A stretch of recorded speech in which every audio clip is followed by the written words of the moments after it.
हमारे कुछ कुछ पेशेंट डर्मेटोलॉजिस्ट या स्किन स्पेशलिस्ट के पास से रेफर होके आते हैं। तो ऐसे क्यों होता है? क्योंकि वेरिकोज वेन ज़रूरी नहीं कि डायरेक्ट स्किन में दिखे और उसके बाद ही प्रेजेंट हो। कभी कभी varicose vein direct skin as skin problem present करता है, जिसको कहते हैं वेनस एक्जिमा या स्टेसिस डर्मेटाइटिस। तो ये ऐसी बीमारी है जिसमें स्किन ड्राई होने लगता है, स्किन में क्रैक्स डेवलप हो जाते हैं और डार्क पिगमेंटेशन होने लगता है।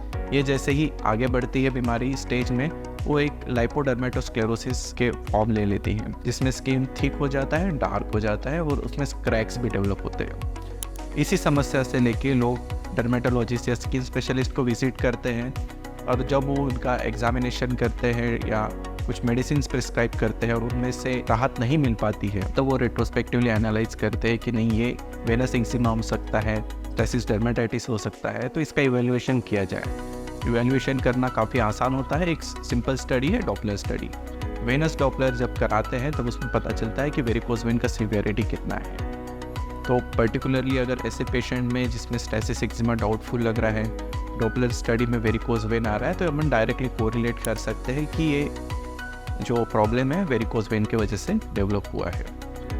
तो ये जो क्रैक्स डेवलप हो जाती है स्किन में, ये कभी कभी इन्फेक्ट हो सकता है इसमें, स्पेशली डायबिटिक पेशेंट में, जिसमें ये सेल्यूलाइटिस का फॉर्म ले सकता है। जब स्किन ड्राई होने लगती है, उसमें स्केल्स बनने लगते हैं, तब ज़्यादा खुजली भी होती है, इचिंग होती है, और ये आगे जाके अल्सर भी बन सकता है, क्योंकि ड्राई स्किन को खुजाते खुजाते कभी कभी ब्लीडिंग भी चालू हो जाता है। तो ये सारे प्रॉब्लम्स आते हैं जिसको कहते हैं वेनस एक्जिमा या स्टेसिस डर्मेटाइटिस। तो हम इसको कितना सीरियस ले लेना चाहिए? क्या इस पर सिर्फ क्रीम या ऑइंटमेंट लगा के काम हो जाएगा?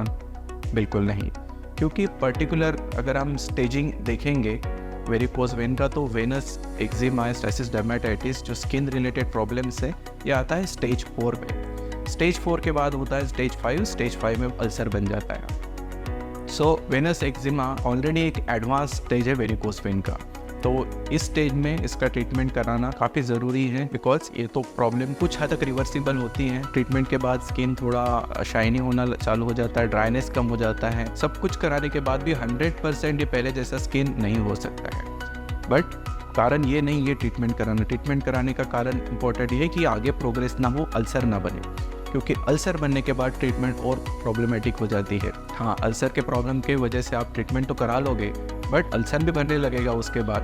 बट साथ साथ आपको अल्सर का ट्रीटमेंट के लिए सपोर्टिव ट्रीटमेंट जैसे एंटीबायोटिक्स लेना है, ड्रेसिंग कराना है, ये सब कराना पड़ेगा। और उसके रिलेटेड जो भी प्रॉब्लम है, जैसे पेन होना है, ये सारी चीज़ों से जूझना पड़ेगा। ये सारी चीज़ें हम अवॉइड कर सकते हैं अगर हम इसी स्टेज पे रुक के इसका ट्रीटमेंट कराएं और इसी को यहीं पे रोक दें। तो ये स्किन का कलर डार्क क्यों होता है? बहुत से लोगों के मन में रहता है कि स्किन ब्लैक क्यों हो रही है, बीमारी तो स्किन की लग रही है, बट एक्चुअली ऐसे नहीं है। जैसे वेरिकोज वेन में प्रेशर बढ़ जाता है, तो जो आरबीसीज हैं वो कैपिलरीज द्वारा बाहर निकलने लगते हैं, बिकॉज उसमें प्रेशर ज़्यादा है और ये सॉफ्ट टिश्यू में जाके डिपॉजिट हो जाती है। हम सबको पता है कि आरबीसीज में होता है आयरन, और ये आयरन ही जब हेमोसिट्रीन का फॉर्म लेता है वो डार्क पिगमेंटेशन स्किन में डिपॉजिट करता है।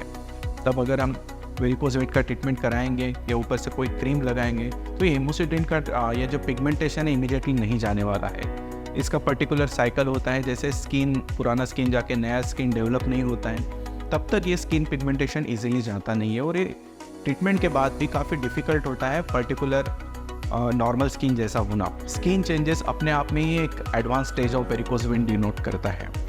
हालांकि बहुत सारे पेशेंट को ये बाद में पता चलता है कि ये स्किन प्रॉब्लम नहीं है, पर्टिकुलरली तो वेरिकोज वेन से रिलेटेड है। अगर आप भी किसी परेशानी से जूझ रहे हैं तो डॉपलर एनालिसिस ज़रूर कराइए, आपके नज़दीकी इंटरवेंशन रेडियोलॉजिस्ट से ज़रूर मिलिए और पता कीजिए कि ये प्रॉब्लम वेरिकोज वेन से रिलेटेड है या प्योरली ये स्किन प्रॉब्लम है, तो उसका ट्रीटमेंट आप बेहतरीन ढंग से कर पाएंगे। अगर आपको हमारा कंटेंट अच्छा लग रहा है तो इसको लाइक और शेयर ज़रूर कीजिए और चैनल को सब्सक्राइब करना ना भूलें। धन्यवाद।